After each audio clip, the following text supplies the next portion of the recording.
Mga kababayan, kamusta po? Si Kamanong po, inyong lingkod. Nagbabalik po muli para po magkomento po sa inyo dito po sa Tambayan Makabayan. Samahan niyo po inyong lingkod, magkomentohan po tayo. Sana po nasa maayos po kayong kalagayan.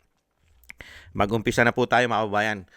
Komentuhan po natin ito pong isang video na nakapost po sa social media about po dito sa isang senador, kaya Senator Marcoleta, na sinasabi po dito sa video na ito na si Senator Marcoleta daw po ay shameless, o sinasabing shameless senator, o sinasabing walang ya. Walang yang senador daw po. At ito naman po ay itong video na ito ay kasama po si Mike Abe, mga kabayan.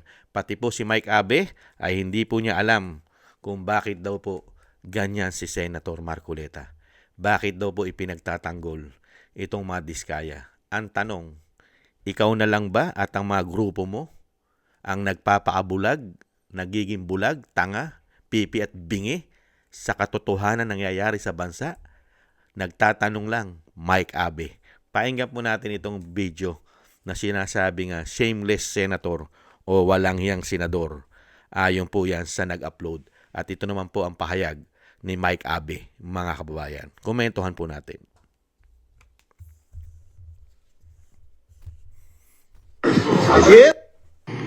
Alam po niyo mga kaibigan, hanggang ngayon, ang maraming Pilipino sa buong mundo, ako kasama rin ako dun, nagtataka tayo dito sa galaw ni Senador Rodante Marcoleta. Siya po ay senador ng Republika ng Pilipinas, elected senador ng 6 na taon. Pero bakit paulit-ulit ang kanyang pagtutol sa ginagawa ng gobyerno? Lalo na po ang Department of Justice na pinagsasauli ng pera ang mga nangurap, nagsamantala sa pera ng bayan ng mga kontraktor, especially ang Diskaya family. Alam naman natin talagang nagnakaw yung mga Diskaya. Umami na talaga sila na bilyon-bilyon ang nakuhang pera nila sa bayan dahil sa kanilang maraming construction company. Yan po mga tambay. Komentuhan po muna natin. Kaya po hinaharang ni Senator Marcoleta yung sinasabi po ng DOJ. Hindi po ba? Kailangan po kasi ng computation. Magkano ba talaga ang isasauli? Kasi may korte po kasi may due process sa pagsasauli. Kailangan po makompute talaga ang isasauli nilang sinasabi mo na bilyong ninakaw. May computation po yan. Kailangan i-audit. Hindi po ba? Kung yung mga proyekto na hinawakan ng mga contractors ay gaano po kalaki ang nanakaw nila ron umano. Hindi po ba? At syempre si Senator Marcoleta ay gusto niya itong mga contractors na ito ay maging state witness para po maituro pa ang sindikato at laganap na korupsyon na ginawa nila. State witness. Sila ang makapagtuturo sa napakaraming congressman, Abe, dahil sila ang direkta na nakakausap sa mga transaksyon sa mga distrito ng mga congressman. Hindi ba, Mike Abe? Mukha yatang nagiging bulag ka dahil sobra ka yata naging loyalista ngayon. Hindi kaya? Isa ka rin yatang abogado, Mike Abe. Hindi mo ba alam? May tamang proseso. Hindi pwedeng sabihin agad ng DOJ na magsauli ka ng pera nang wala pa itong pinag-uusapan sa korte. Hindi po ba? Kailangan po korte at napakadali pong magsauli ng mga contractors, lalong-lalo na kung mga ito ay gagawin mo state witness para po lahat ng mga magnanakaw sa ating bansa, lalong-lalo ang mga senador, mga politiko at ang mga ulo. Ang ulo. Hindi po ba? Mike Abe, ituloy po natin. Ininterrupt lang po natin.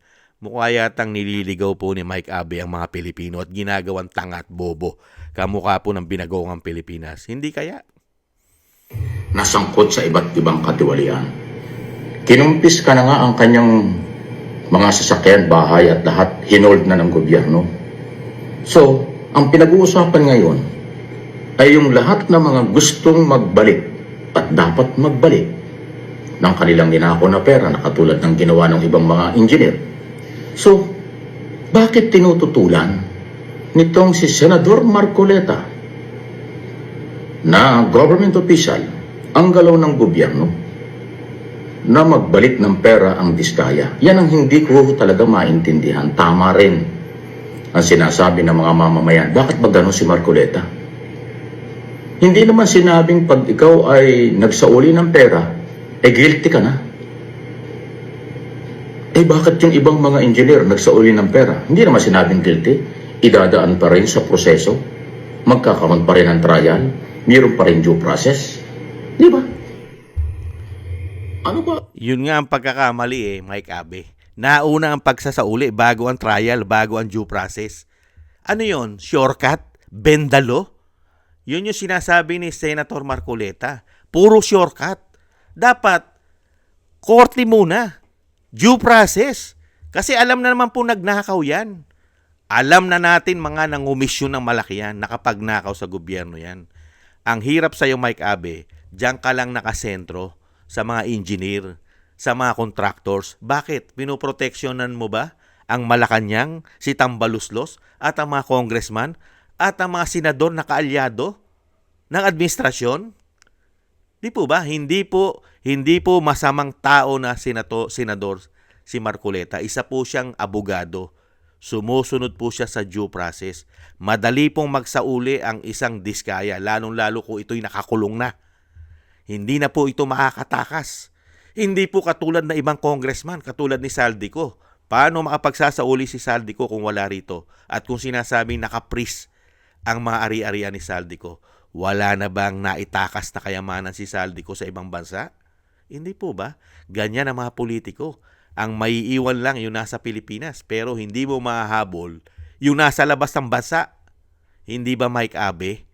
Wala pong problema na nakikita si Kamanong sa sinasabi ni Abe dito po sa mga contractors at engineer. Nakakulong po yan. Madali pong kunin ang asset niyan. Hindi po ba?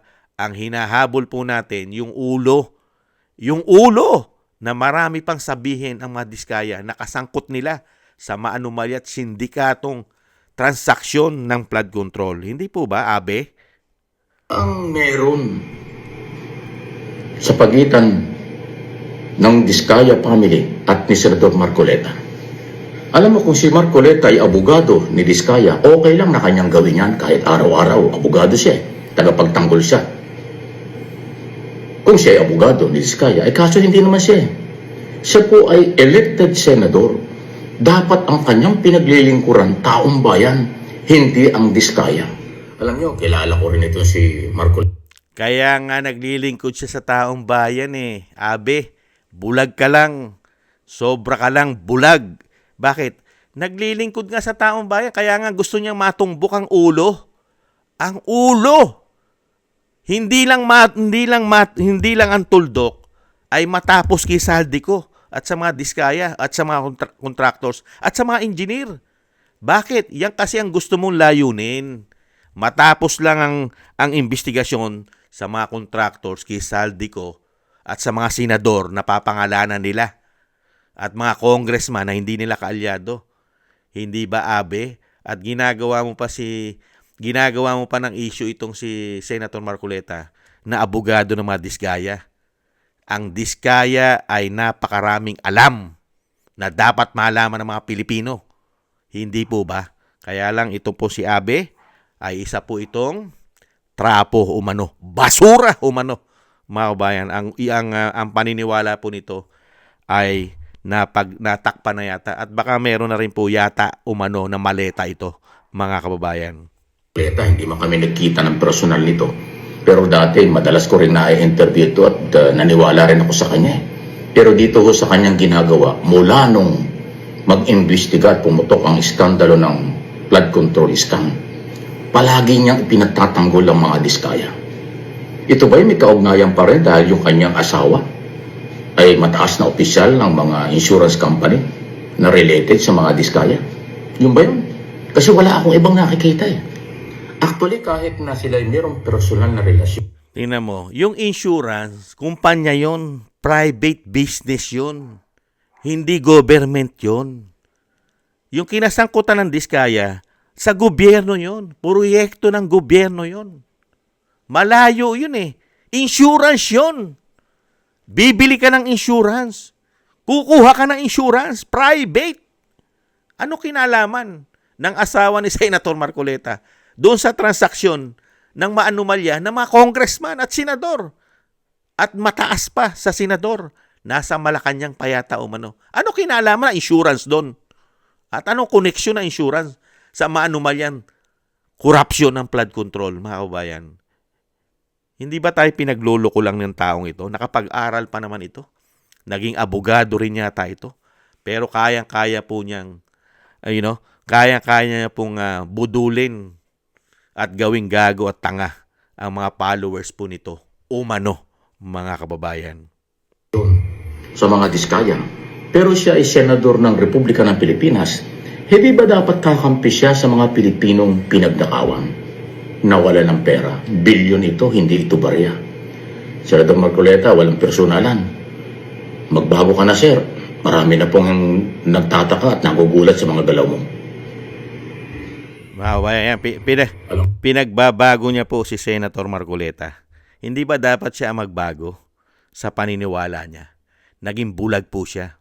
Ang tanong po natin kay Abe, how much? How much ba, Abe? Magkano ba, Abe? How much? Mga kabayan. Pagsalitain po natin at ibalik tanaw po natin ang maanumalya at sindikatong galawan ng mga politiko.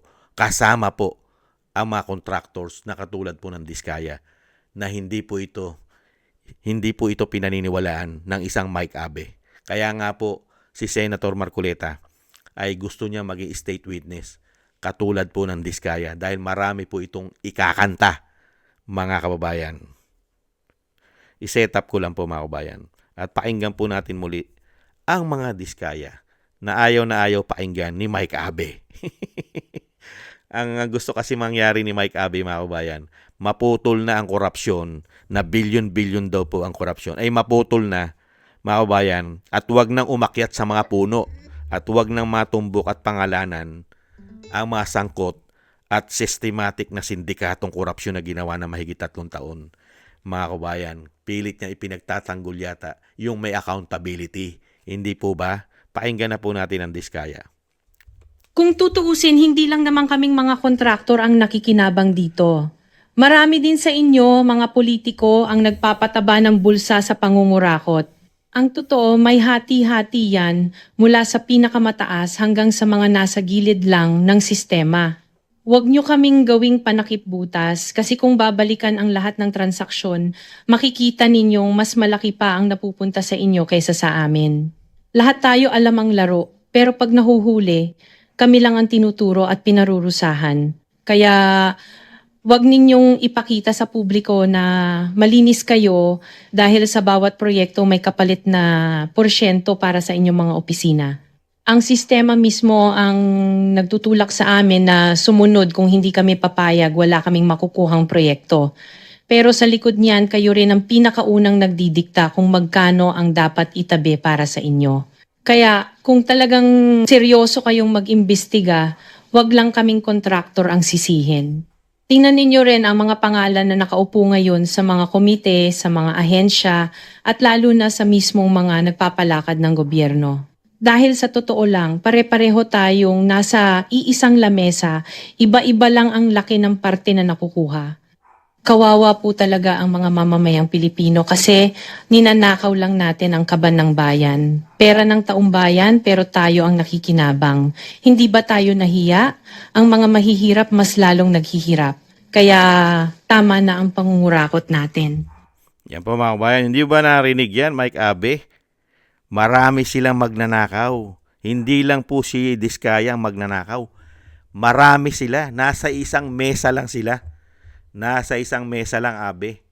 Bakit ang pinuputakti mo ang Diskaya at si Senator Marcoleta? Ang gustong malaman ni Senator Marcoleta kung sino-sino yung mga nasa lamesa at iba-iba ang dinidikta nila na komisyon at parte.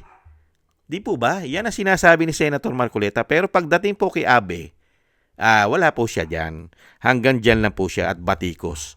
Dahil nga po may pinoproteksyonan po yata ang mamang ito umano. Pakinggan po natin itong AI. Buti pa nga yung matandang senior, yung matandang Marcos senior. mga kabayan, dito po sa AI na ginawa po ni Discover Videos.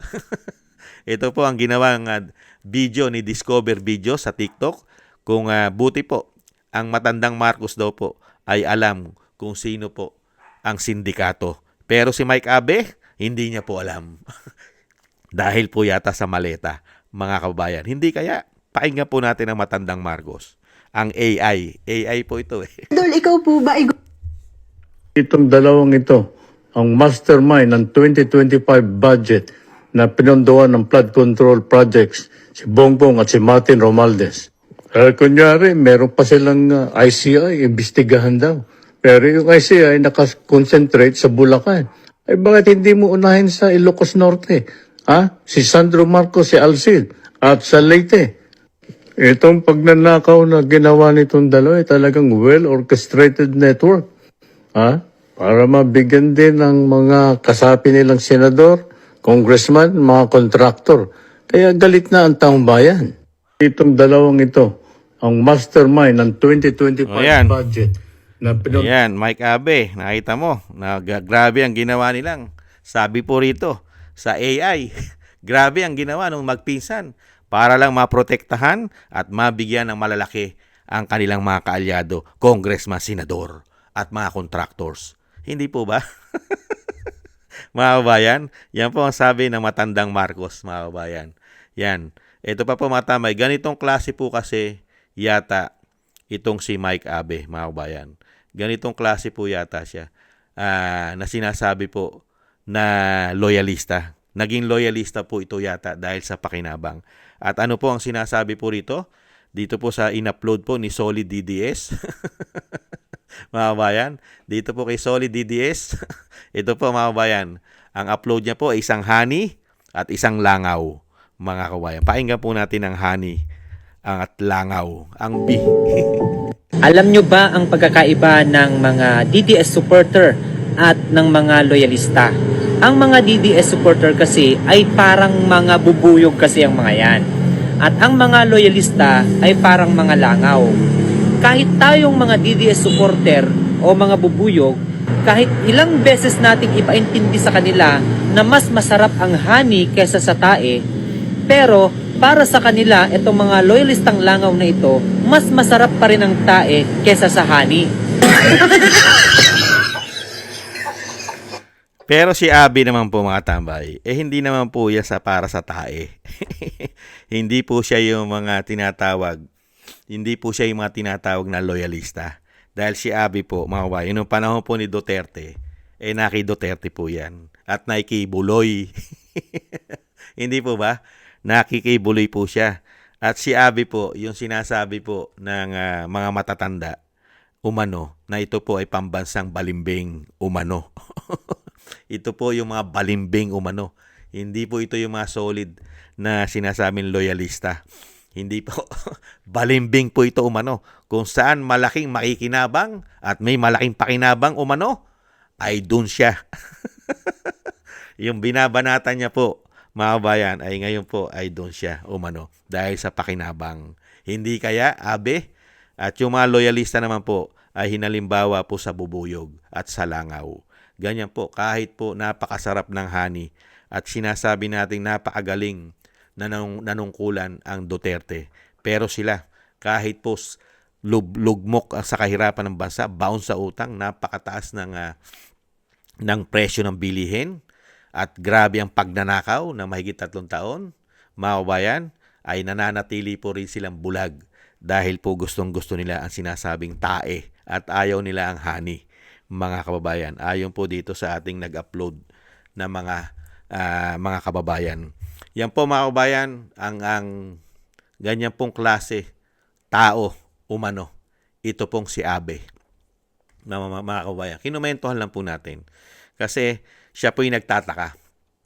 Nagtataka po siya kay Senator Marcoleta. Tayo rin naman po yung nagtataka sa kanya. Wala po siyang nakita na korupsyon at hindi niya po nakita at hindi po yata niya alam at nagbubulag-bulagan na meron pa pong mas mataas sa mga diskaya at meron pa rin pong mataas kay Saldico At lalong-lalo pong may mas mataas pa sa mga engineer. Wala pang pinapangalanan na mas mataas pa sa mga engineer sa DPWH. Hindi po ba? Wala pang nakukulong. At wala pa rin pong nakukulong na mas mataas pa sa mga contractors katulad po ng mga Diskaya. Wala pa. At wala pa rin pong nakukulong na mas mataas pa kay Saldico. Wala pa. Maliban po sa dating senador na si Bong Revilla. Pero yung sinasabi nga po na kumontrol ng pera ayon sa Vice President, 2 tao lang kumontrol ng pera noong 19 Congress na tinatawag na tambaluslos at Saldico ng Vice President, at yung sinasabi mismo ni Saldico kung sino po ang utak ng systematic at sindikatong korupsyon na mahigit 3 taon. Hindi po ba? Pinangalanan niya ang sinasabi ng matandang Marcos kung sino po ang first family ay pinangalanan ni Saldico. Lahat sila ay nagnanakaw daw po umano.